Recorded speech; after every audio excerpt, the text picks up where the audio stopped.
So let's now talk about how to solve right triangles. So to solve right triangles means to find the lengths of all three sides of the triangle and the measures of the two acute angles. This can be done using the Pythagorean theorem and complementarity.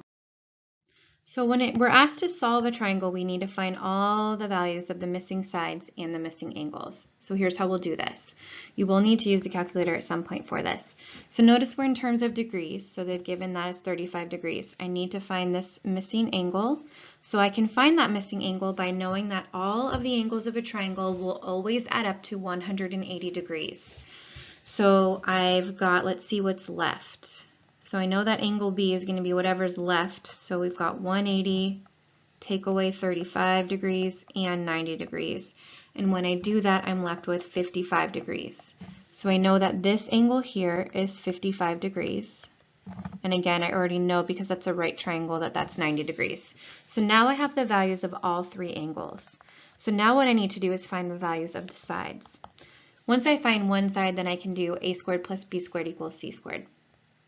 So let's pick one. I don't know. You can choose whichever one you want to do. Let's use this 35 angle since that's what they gave me. So let's look for solving for angle A. So if this is the angle I'm using, this would be the side opposite, and they've given me the adjacent side. So ka, toa. So which one deals with the opposite and adjacent is tangent. So that means the tangent of this angle equals the side opposite divided by the side adjacent to it. So when I go to solve this, we'll get 8 times the tangent of 35 degrees equals A. You're going to throw that into your calculator and you'll get that A is 5.60. So then we can solve C in multiple ways. You can solve C by doing A squared, so 8 squared plus this new value, so 5.6 squared equals C squared, and solve from there. Or we can set up another trig ratio. So I'm going to do another trig ratio just so that, because that's new to you guys. So if I'm trying to solve for C, and I'm using this cosine of 35, now I've got the adjacent side, and I'm solving for the hypotenuse. So the one that deals with adjacent and hypotenuse is cosine. So the cosine of 35 degrees equals the adjacent side, which is 8, over the hypotenuse, which is C. So let's multiply both sides by C. And then we'll divide by the cosine of 35 degrees to get that C by itself. And I get that C is about 9.77. So to verify these measures are reasonable, verify that the length of the side opposite the smallest angle is the smallest side. That will always happen. And the length of the side opposite the hypotenuse should always be the largest.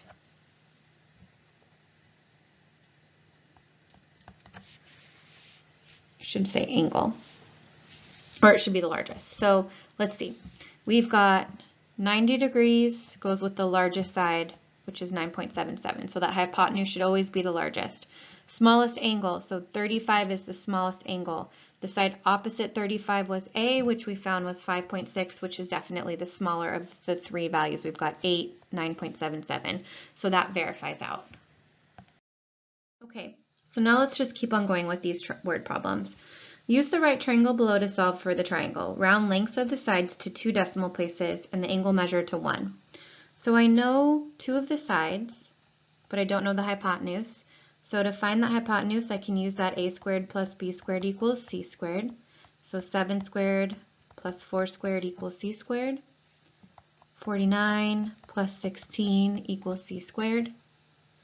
So 65 equals c squared, which gives me c equals the square root of 65, which is approximately 8.06. So now I know the length of that side. What I have left are the 2 angles. So let's write what I know for right triangle trig, SOHCAHTOA toa.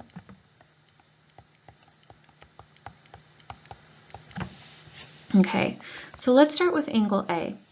And I could use this hypotenuse, but I think it's usually safer to just go with the values that they've actually given you to start with, because I could have made a mistake in finding that 8.06, and I don't want to use a wrong number to find everything else. So if I'm using what they've given me, which are these 2 sides, we've got the opposite of A and the adjacent of A. So opposite and adjacent deals with tangent. So the tangent of A equals the opposite over adjacent. Do the tan inverse of both sides to get that A by itself. And this is when you'll need a calculator. Let's do our angles in terms of degrees. So make sure that you're in the degree mode when you are plugging in the tangent inverse of 4 over 7.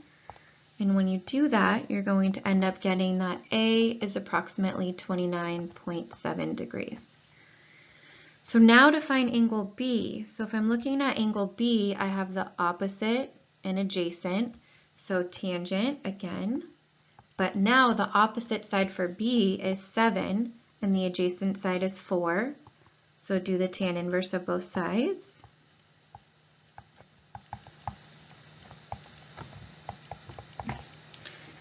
And make sure again that you're in terms of degrees. And when you do that, you'll get that B is approximately 60.3 degrees.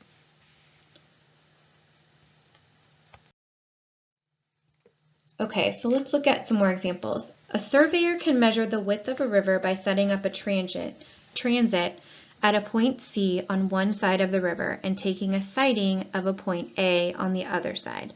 So here's the transit right here. You probably see a lot of people on the roads with these transits. So we've got point C and point A. Refer to the figure below. After turning an angle of 90 degrees at C, the surveyor walks a distance of 300 meters. So we know that the surveyor has walked 300 meters, which means that this is going to be 300. Should write it a little bit darker. Okay. Using the transit at point B, the angle measured and found was 25 degrees. So this angle, looking from right here, is 25 degrees. What is the width of the river rounded to the nearest meter? So we're solving for B. So again, if I have SOHCAHTOA, let's figure out which one of these trig functions we're going to use. So if this is my angle, I have the opposite. I'm solving for the opposite, and I have the adjacent. So that's going to be using tangent. So the tangent of the angle, which is 25 degrees, equals B over 300. Multiply both sides by 300. And I end up getting that B is approximately 140 meters. Okay. So a classical trig problem involves determining the height of a tree without taking a tape measure up to the top of the tree. So this is actually what surveyors do, because obviously if you're trying to find the height of a tree, you're not going to climb it and then throw something down to see the height of it. But this is how they're able to figure out the height of a tree, the growth of the tree. We just got trees taken down in our yard, and they actually used this to figure out how tall the trees were, so they knew what to charge us when they were giving us an estimate. So a surveyor does the following. They measure the distance from the base of a tree to a location far away from the tree, and then they measure the angle of elevation from this location to the top of the tree.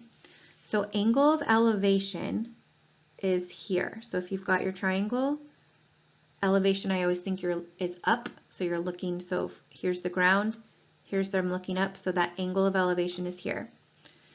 Now, other times they're going to talk about the angle of depression. So the angle of depression, that one's a little bit trickier. So if you're talking about if someone gives you an angle of depression is something, that means if they're up here, the angle of depression is going to be this angle that they're making with the sight line. A lot of students want to put it here, but it's not there. It's right here. It's this angle that's created by this going down and the horizontal. It's always to the horizontal. So given the horizontal distance from the tree is 48 feet and the elevation to the top of the tree is 65 degrees, what is the height of the tree? Okay, so you've got your person here. Okay, they've walked 48 feet away and the angle of elevation is 65 degrees. We'll just pretend like he's 0 feet in height. And we're trying to figure out how tall this tree is. So I'm trying to solve for x. We would do we've got opposite and adjacent, so the tangent of 65 degrees equals the opposite over the adjacent. So 48 times the tangent of 65 equals the height of the tree, which is about 103 feet. So clearly this angle of elevation is not going to be from the bottom of the ground up, it's going to be from his eye shot. So if we make this more realistic, let's say that the surveyor has his instrument that's 5 feet above the ground. How does that change the answer? Well, if this is 5 feet above the ground, that means this distance here was 5 feet to where that started. We found this distance here is 103, so that means that the total height of the tree is going to be 108 feet.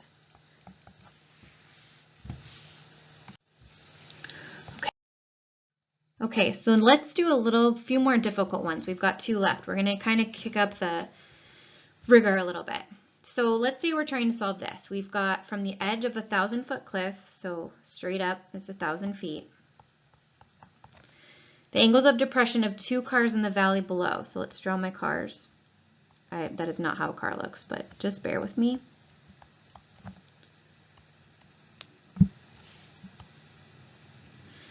Is 10 degrees and 15 degrees. So I'm going to draw the right triangle to the first car, the right triangle to the second car.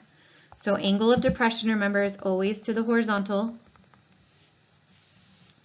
So this first angle is the smallest one, so that's 10 degrees. Second angle is going to be that 15 degrees. Okay? And they want to know how far apart these cars are. So let's first start with what we know. I can see that I have a right triangle right here. So what I can do is I can figure out the length of this side. So if this part right here, we know that this whole thing is 90 degrees. If I have 15 degrees already taken away, that leaves me with 75 degrees left here.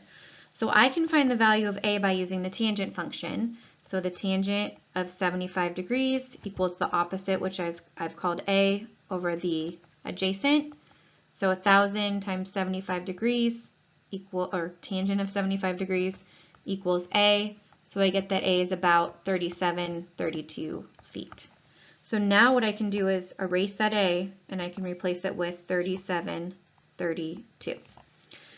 Now, notice we have a second right triangle from here to here. Using this side as another right triangle. Okay, so the angle for that right triangle is going to be 90 degrees minus 10 degrees because I've got this is 10, what's left over is 80. So now we're looking at this bigger triangle. Set it up the same way. The tangent of 80 degrees equals the opposite. So now the opposite is this whole side. So that's 37, 32 plus x is that whole side, all over 1,000. So multiply both sides by 1,000. 1,000 equals the tangent of 80 degrees, or 1,000 times the tangent of 80 degrees equals 37, 32 plus x. So to get the x by itself, subtract 37, 32. And we end up getting 1939 feet. So those cars are 1,939 feet apart. All right, last problem. So in navigation and surveying, the direction or bearing from a point O to P1 is denoted by the symbolism north 30 degrees east. So you're going to see this a lot when we're talking about airplanes. So northeast means, so we're used to right now drawing angles starting from the horizontal. But when we're talking about bearings, it's always going to be from the vertical, so either from the North Pole or the South Pole. And again, this is east, this is west. So if you're north 30 degrees east, you start at the North Pole and you go 30 degrees in the easterly direction. Okay? If we were north 45 degrees west, that would be starting at the North Pole and going 45 degrees in the west position. South 10 degrees east would be starting at the South Pole and going 10 degrees in the easterly direction. So hopefully you kind of get the gist. So an aircraft takes off from the airport with a bearing of north 45 degrees west. After flying for 2 miles, the pilot of the aircraft turns 90 degrees and heads southwest. After the plane goes 1 mile in this direction, what bearing should the control tower use to locate the aircraft? So let's draw what's happening here. So we've got north, south, east, west. So we have a northwest bearing of 45 degrees, so that's 45 degrees right there. The airplane flew for 2 miles, so the length here is 2 miles, the length of this side. Flew for 2 miles, and then it turned 90 degrees and headed southwest. So 90 degrees and headed southwest. And it went 1 mile in that direction. So what bearing should the control tower use to locate the aircraft? So our aircraft is right here. This was the starting point, so we need to figure out what this bearing right here is. So I can figure out that bearing by, we know this part is 45 degrees, I need to find what this angle is for my right triangle. So if I drew that right triangle a little separately, sometimes makes it a little cleaner, I'm solving for that angle. I know that this is 2 and this is 1, so I've got the opposite and the adjacent. So the tangent of theta equals the opposite over the adjacent. So when you do tan inverse of both sides, you end up getting 26.6 degrees. So that means the angle right here is 26.6 degrees. The angle right here we already said was 45. So when I add those two together, this whole angle ends up being 26.6 plus 45, so this whole angle is 71.6 degrees. So if I were writing this as a bearing, it's going to be north because we start at the North Pole and we're going in the westerly direction, and the amount that we're going in the westerly direction to get to this airplane is 71.6 degrees.